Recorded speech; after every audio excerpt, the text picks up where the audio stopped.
Summoning Online, guys. Welcome back to Shadowrun, Dragonfall. Almost said Shadowrun Returns. Shadowrun, Dragonfall. This is the director's cut.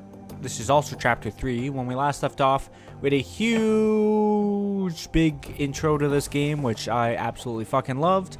I'm just gonna go around talking to some of the people here, and then we'll jump back into our mission. We have to go. We actually got karma points. I'll spend those real quick before I forget. But our main objective is to meet with this Altug Burkagazi guy.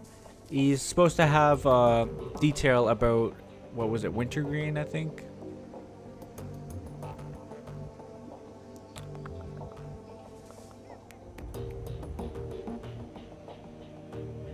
Doesn't say here, but there's a guy we're looking for, and I think his name is like Wintergreen or something like that. But yeah, let's check out the karma points here real quick. See what I can spend, what I could do. I might go body 5. Just because I got the 5 points right now.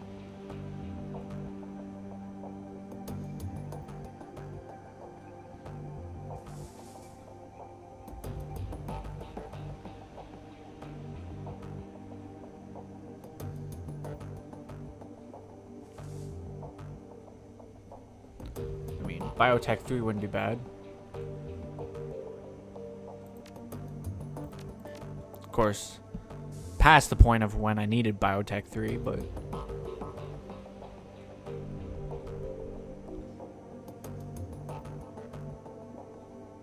I really don't need any more points into anything here. Dodge 2 might be useful though. Let's go body 5 for now. Hit points are up to 50. Let's go ahead and talk to some of the people here, and then we'll get on with the mission. See what Paul has to say, if anything. Cyber Ninja. Amsel peers at you apprehensively. His eyes are bloodshot, his expression grim. Did you get the information about Green Winters? That's what it is. No, not yet.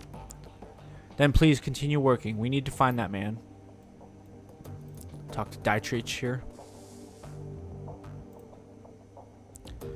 Dietrich turns his head at your approach. His aging face is traced with a network of faint scars, the legacy of too many fights over too many years. While he still retains a degree of strength and vigor, it's obvious that the shaman you see today is a shadow of his former self. Despite all of this, there is still an aura of power surrounding the man. He raises his bottle, offering it to you. Of course, what did I forget to do? Check the time of when I started recording, but that's fine. I got a rough estimate here. Cyber Ninja, welcome. I've got a bottle of schnapps that needs sharing, and we've got a fallen comrade to drink to.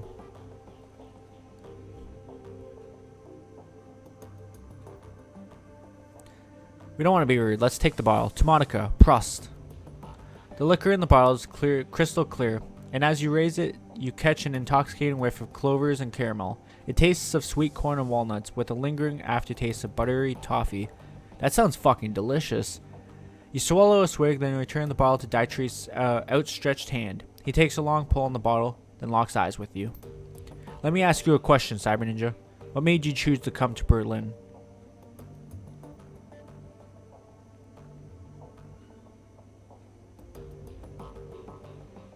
Nothing in particular. Dietrich rolls his eyes at you. Oh, come on, boss. You're gonna have to do better than that. Monica told me that you made a name for yourself in the Megaplex. Had your own team and everything. Leads a man to wonder why you packed up and moved here.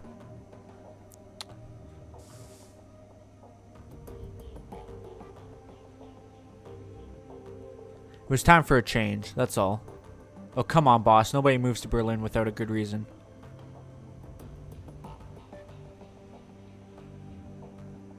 If you must know, I came back from Monica. Well, then, I'm sorry for your loss. Even sorrier, I mean, if a man can be such a thing. A look of profound sadness crosses Dietrich's face, and he takes another long swig on his bottle. Ah yes, Monica. Dietrich raises his bottle again, then closes his eyes and takes a long drink.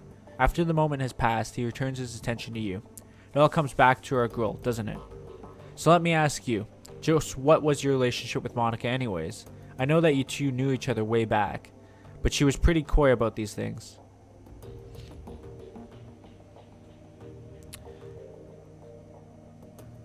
Are you always this inquisitive? Yeah, I suppose. My life's an open book, so I guess I just sort of figure that everyone else will be too. So how about it? Want to fill me in? We were friends. Right there with you. And privileged to say so. She was one of the best women I've ever known. Anyway, I've taken enough of your time and the bottle's almost empty. Thanks for taking the time to talk. For what it's worth, I'm happy you're here with us. Dietrich takes a final pull in the bottle, then tips it forward, pouring the rest on the ground. Rest in peace, Monica. We'll miss you, girl. I did see, what's her face? Iger over there. Let's poke our head into here. Ooh, there's our equipment stash. Not that I think we have anything in there, but apparently I do. Erosion level 1, apparently. That's interesting. I didn't know I had anything in my stash.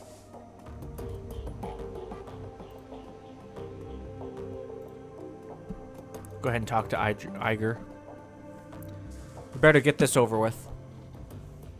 I just need to rub my eyes first. Yawned. They're all watery.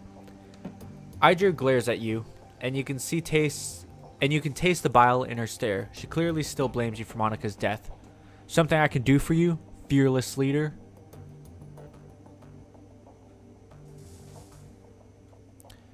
You're wrong about me, Iger. I intend to prove that to you. She stares at you for a moment, then looks away. Best of luck with that, Cyber Ninja. Now please, leave me alone. As you wish. Talk to Glory here.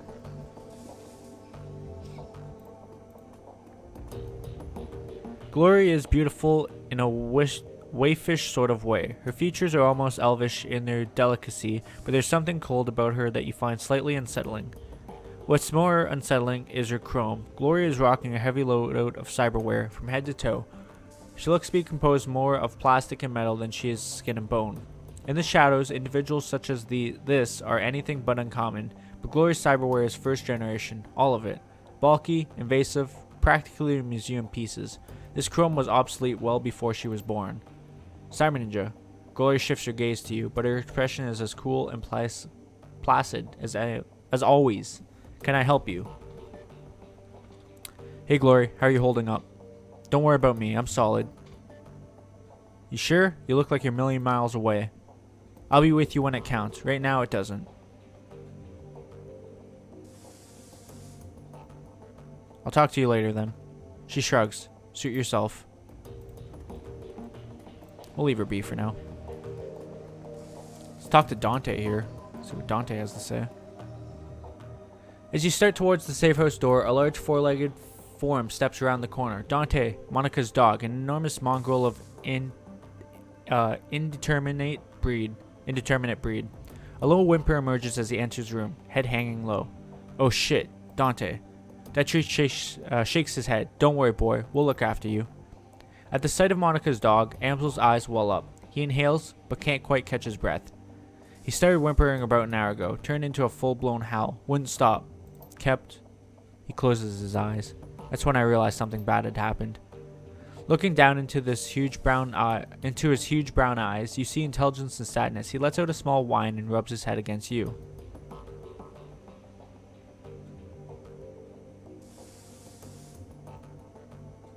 Scratch Dante behind the ears. Dante leans into you and looks up mournfully, pressing his ribs against your leg. I guess the dog is going with you, Cyber Ninja. Amsel takes a ragged breath and releases it. Then a slow, melancholy smile plays across his face. Well, perhaps a part of Monica lives on in Dante. Return to the safe house when you finish with Altag. Mine Frun. With a little luck, he can help us locate Green Winters, and we can get to the bottom of this. That's what it was, Green Winters. He stares at the floor, and now, I think we should all take a moment. His lips tighten. For Monica.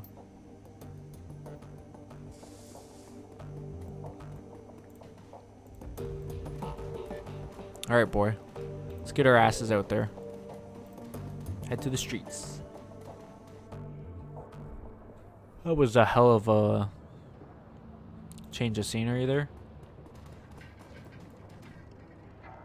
Mallet Haloy. Dwarvish tech vendor smiles at you with practiced ease, her almond eyes twinkling with the glare from a dozen tried screens. She speaks in a clipped, heavily accented German. Welcome to the Data Haven. Can I help you with something?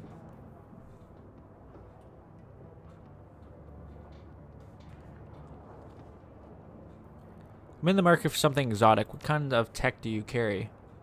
Anything and everything. Need a new deck? Some software, perhaps? I'm your girl. She taps a painted fingernail against the modular plastic of her data jack. Or maybe you're a rigger like I am. Perhaps I can interest you in a new drone or two. It all sounds whiz to me. Let's see what you've got. I have this one right now. I don't know if I can use that one. I don't think I can. Right? I can't bring up the thing, of course.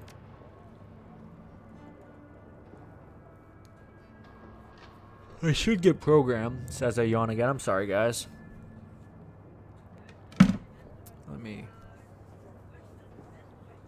I had intended to record earlier. I had to work a night shift. Well, I say night shift. I worked till 9:30. Give you some perspective, it's like 1 a.m. now.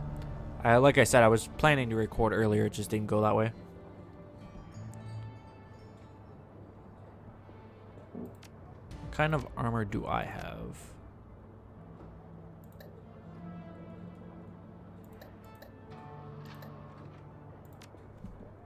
Let me come out of this for a second and see a bunch of different things here. First of all, I want to see if I can use... Yeah, I can use a Renraku Craftwork 1.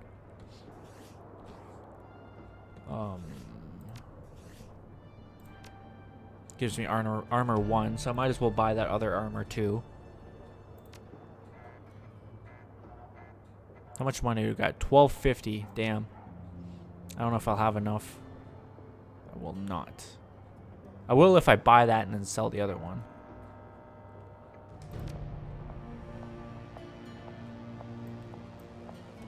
Let's go ahead and equip that one.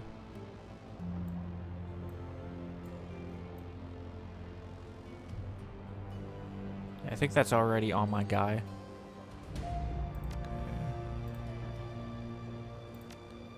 Let's see if I can sell that. Puts me back up to where I want to be, so I can get that Matrix Courier.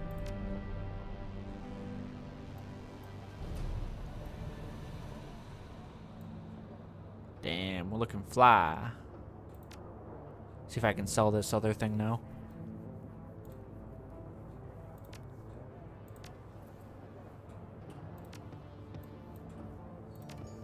What I got left? 150. Well, I should just save it, but I wouldn't mind getting another program here I could use. Although suppression might be a nice one to get. Maybe I should save up.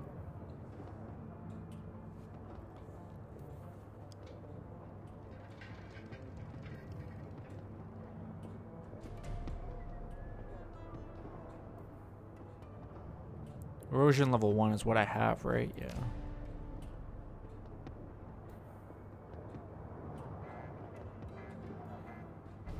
Let's get killer. Actually, maybe I should get medic level 1.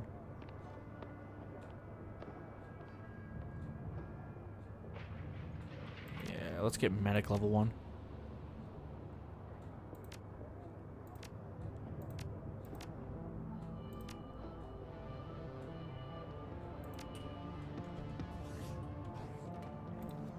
Alright. Apparently it's down this way. Right there, actually. So what's up this way? What kind of mischief I can get into and what's what. Goes down to the platform. How extensive is this place? Damn, it's pretty extensive, hey. Alright, let's head back. Keep on track here.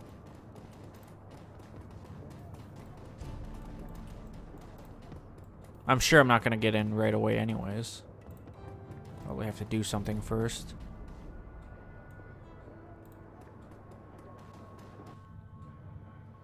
Cafe Kazvi.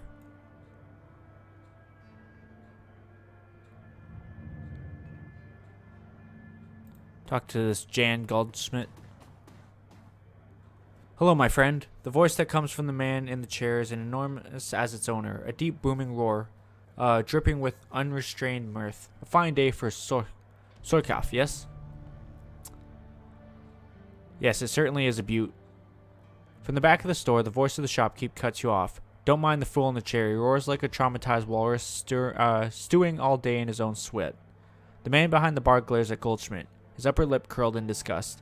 I tolerate him only because he takes his shore off by the bucket.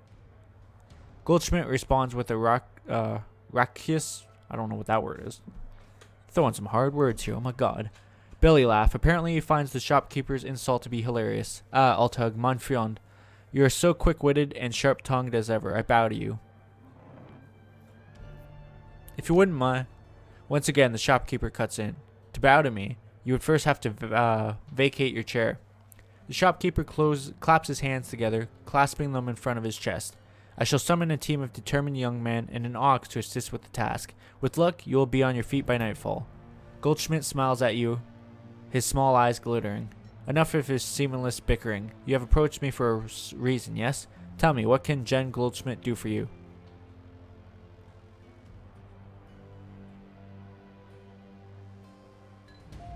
Why do you put up with these insults? Don't you have any pride? I put up with them because they amuse me. The fact that they amuse me infuriates my dear friend Altog, who in turn hurls more insults. Goldschmidt raises his Soroff cup and salute. And thus, the cycle continues. It is 2 years now that I've been your customer. Yes, Altog? 2 years of Sorkov and strained patience. Yes. And I remain happy. And Altog makes money. An ideal business relationship. That all sounds perfectly helpful. Take care, Jan. Goldschmidt gives you a deep nod, his jowls quivering. Until next time, my friend. Menu board. The special today is a caramel Sorkov. Altug, Burakagazi. The man behind the counter looks right past you at the dog following close behind. Dante, well, fetch his water dish and perhaps a coffee for our friend here. We'll head in 5 near. Sorkov, black. The Turk looks disgusted. Very well, a Sorkov. He tisks to himself.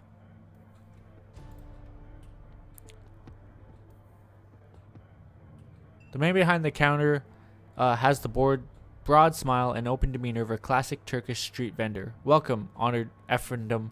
Welcome. And how can Burkazgi serve you today? You would like a cup of coffee, perhaps? Paul Amsel sends his regards. When he hears Amsel's name, the Turk's voice lowers and his accent becomes less exaggerated. His eyes take on a knowing look. Ah, very good. Please express to Herr Amsel my appreciation of his patronage. If he needs any more catering jobs, seen to in the future, I am always happy to provide.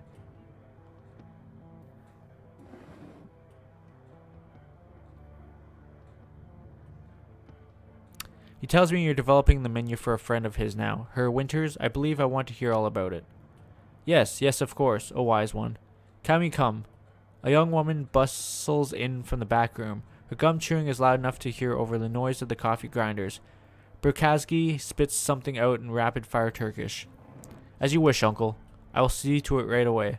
Cami offers you a shy grin, snaps her gum, and hurries back into the room that she came from.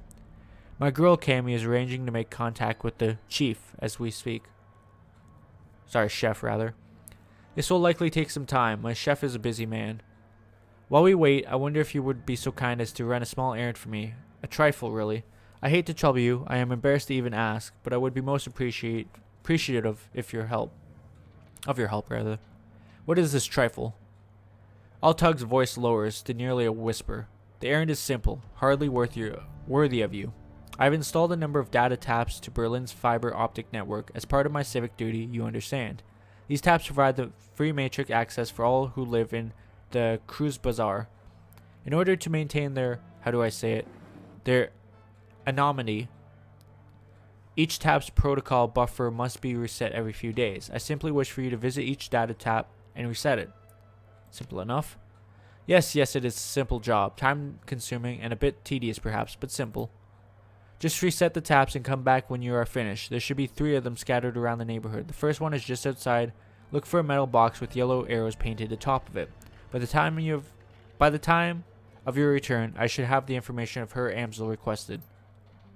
Alright, let's get out there and do them. 3 data taps.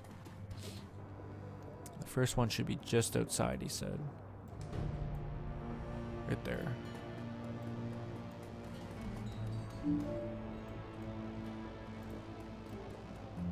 Try to keep my eyes peeled for the next 2.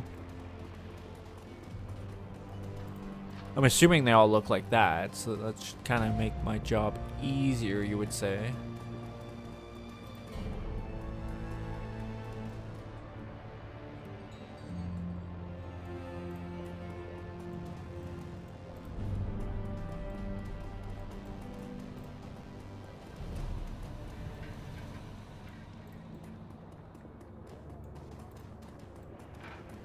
One right there. It's a ringing phone statue. A bizarre monument towers before you. At the top of the pedestal, the form of an angel stands, its outstretched wings looming over the small park, but the material is strange and uneven, giving the statue a cold Frankenstein-esque appearance. It appears that the artist has welded the monument together from various metal scraps and pieces of junk. As you approach, a small grimy monitor at the base of the statue flickers dimly to life. The grainy face of a smug young orc appears on screen. Hello there, I'm Herbert Kunzel, the creator of this monument. What would you like to know? What's the statue's name? This is my tribute to victory, the victory of anarchy. It is both a citation and parody of the statue we destroyed some 20 years ago. You may remember it from the history triads as the Sigasiel or Gladisil. What about the installation history? Isn't it obvious? I don't know. I've never spoke German, so these words are fucking terrifying. Especially because I'm not really a great reader anyways.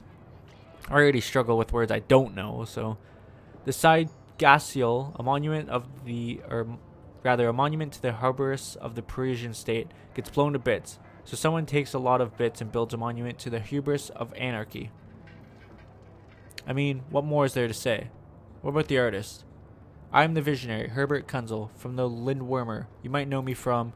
Okay, well, there isn't much to know me from yet, but I intend to change that. All art is born from misery, after all. Let's go ahead and reset this data tap, and then I'll check this phone real quick.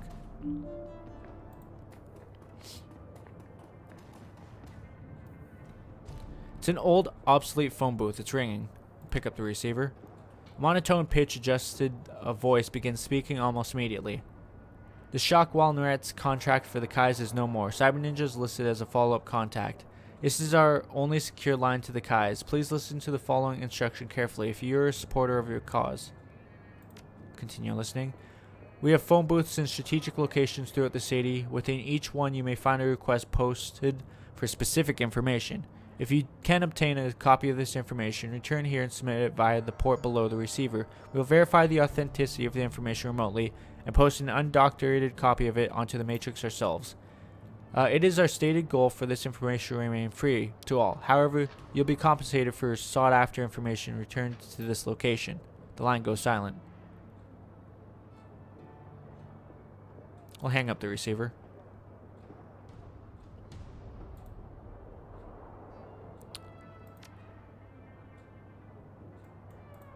Don't know if I did that right, but oh well. One more data tap to find. Find and tap. Oh, right there too. Easy. As you're resetting the data tap, you notice that someone has duct taped a small homemade receiver to the system. An earplug dangles from the receiver. We'll put the earplug in our ear. The sound of heavy machinery makes it difficult to hear the words that are being spoken. After a moment, you find you can make out 2 distinctive voices, a nasal woman who sounds like a heavy smoker, and a man who speaks in a high-pitched, breathy tone. Just heard, Monica, need to verify. Good for us. Continue listening. A sound like a conveyor belt starting adds to the noise of machinery, and you can't make out anything else until it comes to a stop a minute later. Think our next step? Wait. Isn't ready to make a move yet. To be patient. See who steps up. Could be someone more. Continue listening. More conveyor belts start up. All you can hear is the sound of machinery. Some sort of motorized vehicle starts up, drowning out everything else. A bell rings loudly again and again. It sounds like a telephone. You hear the sound of a door slamming shut, and the noise of machinery is suddenly muffled. There's a rattle of plastic, and the ringing stops. The nasal woman's voice can be heard again in a sing-song tone. Guten Tag, how may I help you? Her tone changes, becomes more businesslike. I heard. Yes, he knows. I told him it wasn't time to make a move yet. What do you think I am, an idiot? The council needs to meet again. I know, getting everyone in the same room is challenging. Getting them to agree on a course of action is going to be even more challenging. From my perspective, the Kruzbazer was only stable because of her. If she really is out of the way, well, we'll see, won't we? Ja, I know. What can I say? Things go slow in the flux sometimes. You hear the sound of a door opening again, and the cacophony of machinery fills the line. You can't make out anything more. Interesting. Oh my god, there's the yawn. Sorry, guys. Crazy thing is, I just wanted to like power through it, but I do have the day off, so I'll probably go to bed after this recording, and when I wake up, I'll have like the entire fucking day to just vibe out, play this game. I'm actually really excited for it. I'm looking forward to it. I can't wait to get back into more action. Go tell him that we finished his little job there. Altug smiles at you from behind the counter. Welcome back, honored Efendim. How may I serve you? I finished with your little trifle, Her Burkagazi. Ah, very good. I assume you had no difficulties. Not at all. It was good to take in the night air. I am delighted, O excellent one. With that out of the way, let us return to our pressing business. He barks a stream of rapid-fire Turkish, and the gum-chewing young woman comes hurrying out to the counter. The menu for Her Amsel, uncle. Cammy hands you a folded piece of paper. Inside is a memory stick. Please extend my consolations to him. The death of Ferlin Schaefer must have hit him hard. Burkakazi gives Cammy a small nod, and she hurries out of the room. When she's gone, he turns his attention to you. Please express my condolences as well. I only just heard the news. Monica was an important part of this community. He frowns. Few know how important. The memory stick Cammy just handed you should contain all the information Her Amsel requires from our chef in the field. Should you require my services in the future, you know where to find me. Until then, good day.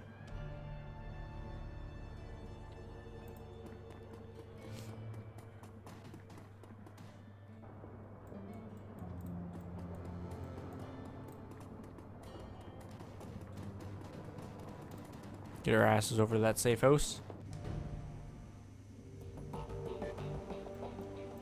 And we'll report back to Paul there. Get a little drink of water. So I try to read a little bit better. This game's all fucking reading, man. Cyber Ninja. Amsel peers to you apprehensively. His eyes are bloodshot, his expression grim. And you know what sucks is that we're in Berlin. I'm reading fucking German words, and I don't know a word of German, so... Did you get the information about Green Winters? Yes, I spoke to Altug. He gave me this memory stick. Let us see what his agent has to say. Amsel snatches the memory stick from your hand and slots it into his computer terminal. He navigates a series of command line menus, and a wall of amber text floods the screen. Amsel scans it, mouthing the words as his eyes flit back and forth. Burkakazi's agent tailed Green Winters to a hotel in a cesspool of Kais called Dogenkype. The hotel is called Das Kasselhaus. It is a renovated factory nestled deep in the heart of Drogenkeep. It appears that Winters is holed up there. Recently, there was some contention between two gangs over control of this neighborhood. Due to the gang violence, the agent refused to follow Winters inside of the hotel, but he confirms that he is still inside. Well, what are we waiting for? Iger slings her rifle over her shoulder with a single spare motion. Gear up, people. We have a hotel to raid.